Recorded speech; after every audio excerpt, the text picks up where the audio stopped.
আরব আমিরাতের এগেনস্টে ম্যাচ, বাংলাদেশ দল প্রথম ম্যাচটা বাংলাদেশ দল জিতেছে।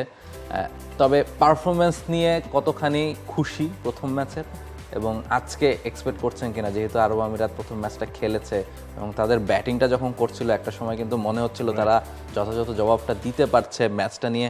মানে বেশ হাড্ডাহাড্ডি এক পেশে ম্যাচ কিন্তু নয়, একটা সময় পর্যন্ত আরব আমিরাত বেশ ভালোভাবে ম্যাচে ছিল।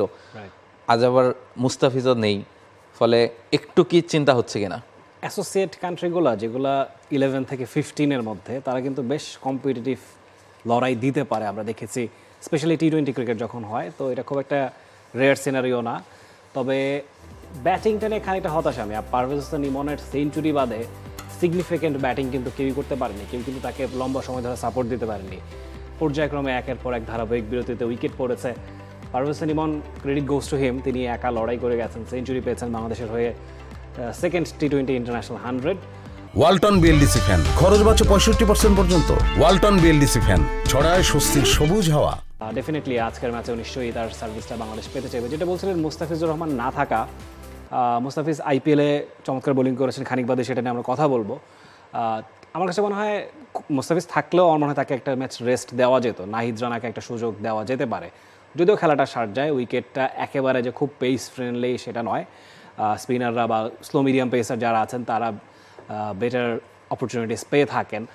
তারপরেও যেহেতু আরব আমিরাতের বিপক্ষে খেলা ঘুরিয়ে ফিরিয়ে দেখার সুযোগ আছে, যদিও এখন আমরা শুনতে পাচ্ছি যে আরও একটা ম্যাচ হয়তো বাংলাদেশ বেশি খেলতে পারে আরব আমিরাতের বিপক্ষে, যেহেতু পাকিস্তানের সিরিজটা এখনও কনফার্ম না। যদি শোনাচ্ছে 27 মে থেকে শুরু হতে পারে 25 মের পরিবর্তে, সেহেতু প্লেয়াররাও এত আগে পাকিস্তানে যেতে চাইছেন না। একটা ম্যাচ এক্সট্রা যদি হয় সেক্ষেত্রে নিশ্চয়ই আরও এক্সপেরিমেন্টের সুযোগ থাকবে। আজকের ম্যাচটা হয়তো বা বাংলাদেশ একটা দুটো চেঞ্জ আনতে পারে। সৌম্য সরকার, নাহিদ রানা, রিশাদ হোসেন, যারা আগের ম্যাচে খেলতে পারেনি তাদেরকে 3 জনের মধ্যে 1 জন বা 2 জন হয়তো বা সুযোগ পেতে পারেন, সেক্ষেত্রে একটা দুটো চেঞ্জ নিশ্চয়ই আসতেই পারে। But overall I am very hopeful আরব আমিরাতের বিপক্ষে বাংলাদেশ অ্যাট এনি ডে এগিয়ে থাকবে, যদিও আরব আমিরাত বেশ কম্পিটিটিভ লড়াই প্রথম ম্যাচটা দিয়েছে।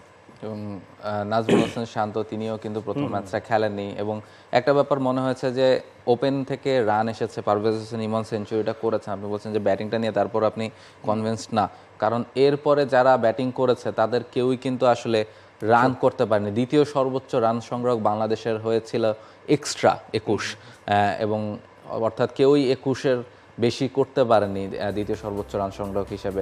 ফলে সেই জায়গা থেকে একটা কনসার্ন বাংলাদেশের ব্যাটিং লাইন নিয়ে আছে। এবং আপনি দেখেন যে আপনাকে 5 নম্বরে নামাতে হয়েছে শেখ মেহেদীকে। এরপর আপনি যদি শেখ মেহেদীকে নাও নামাতেন, আপনাকে হয়তো বা শামীম পাটোয়ারিকে নামাতে হতো কিংবা জাকির আলী অনেককে নামাতে হতো। তার কিন্তু 5 নম্বর তো আসলে একটা মিডল অর্ডার পজিশন, সেই জায়গায় আপনার কিন্তু কোনো ব্যাটার নেই। আপনি জাকির আলী অনেক বলেন, শেখ মেহেদী বলেন কিংবা শামীম পাটোয়ারি বলেন, সবাই কিন্তু স্লগার, সবাই সাধারণত লোকাল ক্রিকেটে 6-7-এ ব্যাটিং করে থাকেন, শেখ মেহেদী 8-এও ব্যাটিং করে থাকেন। ফলে আপনি তাদেরকে দিয়ে যখন 4-5-এ নিয়ে আসছেন, তার মানে আপনার ব্যাটিংয়ের ডেপটা কম, বা মিডল ওভারে আপনাকে সাথে একটা পার্টনারশিপ করা, যেটা কিন্তু মিস করেছে। এক প্রান্তে পারভেজ হোসেন ইমন খেলেছেন, কিন্তু অন্য প্রান্ত থেকে কোনো পার্টনারশিপ হয়নি।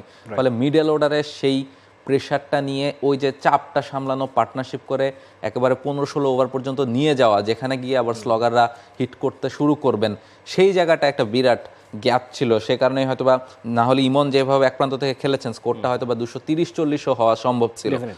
ফলে সেই জায়গাটা থেকে একটু একটা কনসার্ন আছে। ফলে মিডল অর্ডারে আজকে বাংলাদেশ কোনো চেঞ্জ আনবে কিনা 11-এ, সেটাও দেখার ব্যাপার। এবং আরব আমিরাতের বিপক্ষে আপনি ম্যাচ তো জিততে চাইবেন, এই সাথে আপনার প্লেয়ার যারা আছেন, আপনিও যেটা বলছিলেন যে বাইরের একাদশের বাইরের প্লেয়ার, তাদেরকেও টুকটাক একটু দেখে নিতে চাইবেন যে তারা আসলে কি ধরনের টাচে আছেন। কারণ পাকিস্তানের বিপক্ষে গুরুত্বপূর্ণ সিরিজ, এরপর আবার বাংলাদেশেও পাকিস্তান আসবে, এশিয়া কাপ হবার কথা এবছর, ইন্ডিয়ার সাথে সিরিজ, সব মিলে টি-20 ক্রিকেট একটা ব্যস্ত সময় আছে। ফলে এইগুলো আসলে প্রস্তুতিমূলক ম্যাচও আমরা বলতে পারি। ফলে কে কেমন শেপে আছে, এবং নতুন একটা যাত্রা, যেহেতু লিটন দাসকে ক্যাপ্টেন্সি দেওয়া হয়েছে, তিনি কেমন করেন, তার জন্য রান করাটা খুবই ইম্পর্টেন্ট। সব মিলিয়ে আমার কাছে মনে হয় যে কিছু পরিবর্তন এনে তাদেরকে আসলে দেখানো বা কম্বিনেশনগুলো একটু রিচেক করে দেখার একটা ব্যাপার আছে। For more updates, subscribe to our YouTube channel and click on the bell icon. Follow us on Facebook and Instagram. Download T-Sports app to enjoy exciting games and highlights. Visit tsports.com.